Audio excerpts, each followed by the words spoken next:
حضرت ابو ہریرہ رضی اللہ تعالی عنہ سے روایت ہے کہ سرکار دو جہاں صلی اللہ علیہ وسلم نے ارشاد فرمایا کہ اسلام یہ ہے کہ تم اللہ تبارک و تعالی کی عبادت کرو اور اللہ کے ساتھ کسی کو شریک نہ ٹھہراؤ، یعنی شرک نہ کرو، نماز قائم کرو،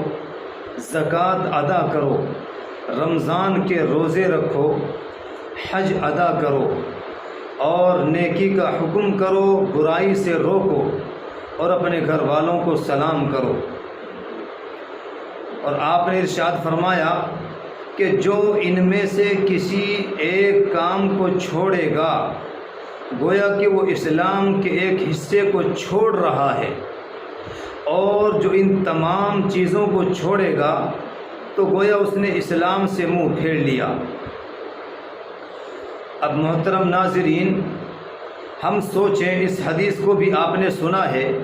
یہ حدیث بھی ہمارے سامنے ہے اور ہماری اپنی حالت بھی ہمارے سامنے ہے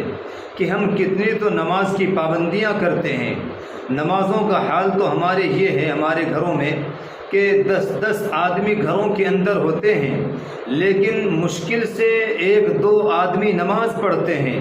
تو 2 آدمی تو اللہ کی برکت حاصل کرنے والے ہوتے ہیں اور اللہ کی برکتوں کو سمیٹنے والے ہوتے ہیں، اور 8 آدمی ایسے ہوتے ہیں جو نحوست والے ہوتے ہیں، جو بے برکتی کے اسباب پیدا کرتے ہیں، جو گھروں میں سانڈ کی طرح پڑے رہتے ہیں لیکن اذان ہوتی ہے نماز کے لیے نہیں جاتے۔ اسی طریقے سے رمضان آتا ہے، 1 سال میں روزے نہیں رکھتے، یہاں تک کہ گناہوں پر گناہ کرتے رہتے ہیں۔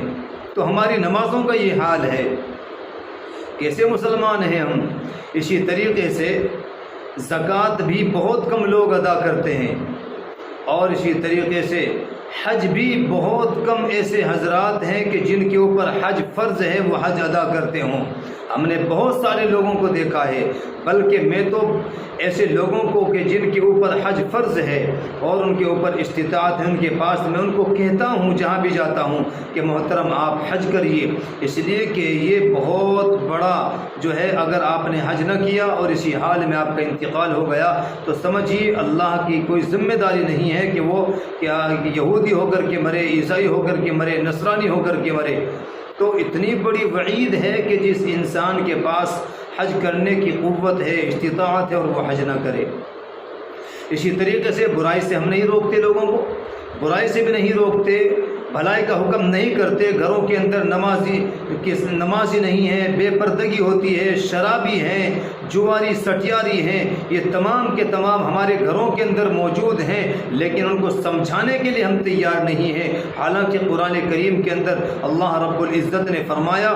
یا ایھا الذین آمنوا قوا انفسکم واہلیکم نارا، اے ایمان والو اپنے گھر والوں کو اور اپنے آپ کو جہنم کی آگ سے بچاؤ، جس کا ایندھن انسان اور پتھر ہے۔ تو ہر انسان کو حکم دیا گیا ہے کہ وہ اپنے آپ کو بھی جہنم کی آگ سے بچائے اور اپنے گھر والوں کو بھی، اپنے اہل و عیال کو بھی جہنم کی آگ سے بچائے۔ ایسا نہیں ہے کہ اذان فجر ہوتی ہے اور ہم نماز کی تیاری کرتے ہیں اور ہمارے گھروں میں ہماری بیٹیاں، ہماری بہنیں، ہماری مستورات، ہماری مائیں، ہماری بیویاں پڑی سوتی رہ جاتی ہیں، ہماری بھتیجیاں ہیں، ہمارے بھتیجے ہیں اور ہمارے اولاد ہیں، یہ تمام پڑے رہتے ہیں، سو جاتے ہیں، نماز کے بعد اٹھتے ہیں، بے برکتی کے اسباب پیدا کرتے ہیں، اور آپ نماز کے لیے آ جاتے ہیں۔ نہیں، اپنے ماتحتوں کو بھی آپ کو جگانا ہوگا، اپنے ماتحتوں کو آپ کو سمجھانا ہوگا کہ نماز پڑھیے اور اسی طریقے سے اللہ کی اطاعت کیجیے۔ تو نیکی کا حکم کرنا، برائی سے روکنا، یہ اسلام ہے۔ اور میرے بھائیوں، اس نماز کی برکت کی وجہ سے حضرت ابو درداء اور حضرت ابو ذر رضی اللہ تعالیٰ عنہما سے روایت ہے کہ پیارے آقا صلی اللہ علیہ وسلم نے ارشاد فرمایا کہ میں قیامت کے دن ساری امتوں میں سے اپنی امت کو پہچان لوں گا۔ صحابہ کرام نے عرض کی، اللہ کے نبی کیسے پہچانیں گے، اتنی بھیڑ ہوگی کیسے پہچانیں گے؟ تو آپ صلی اللہ علیہ وسلم نے ارشاد فرمایا کہ میں اپنی امت کو ان کے اعمال نامے سیدھے ہاتھ میں دیے جانے کی وجہ سے پہچانوں گا کہ اعمال نامے ان کے سیدھے ہاتھ میں ہوں گے،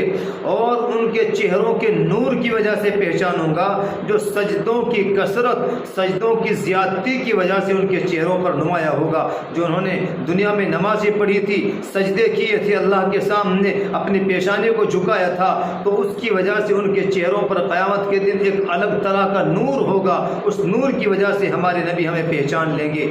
اسی طریقے سے ان کے خاص نور کی وجہ سے بھی پہچانوں گا جو ان کے آگے آگے دوڑ رہا ہوگا۔ ہر ایک مومن کو اس کے ایمانی قوت کے بقدر روشنی حاصل ہوگی جو قیامت کے دن سے ملے گی، اسی کی وجہ سے اللہ کے نبی ان کو پہچان لیں گے۔ تو میرے بھائیوں، ہم نمازوں کی پابندیاں کریں، ہم جب رمضان آئے تو روزوں کا اہتمام کریں، اور اپنے بھائیوں کو بھی جو ہے اس کا اہتمام کرنے کی تلقین کریں، ترغیب دیں، اور برائیوں سے ان کو روکیں، خود بھی رکیں، بھلی باتوں کا حکم کریں۔ اسی کے اندر ہماری بھلائی ہے، یہی دین ہے، یہی ایمان ہے، یہی اسلام ہے۔ اسلام صرف یہ نہیں ہے کہ ہم نے جو ہے اسلامی نام رکھ لیا، یا ہم نے جو ہے اسی طریقے سے کوئی اور کام کر لیا بس اسلام ہے، نہیں، اسلام بہت ساری چیزوں کا نام ہے۔ اللہ ہمیں ان باتوں پر عمل کی توفیق عطا فرمائے۔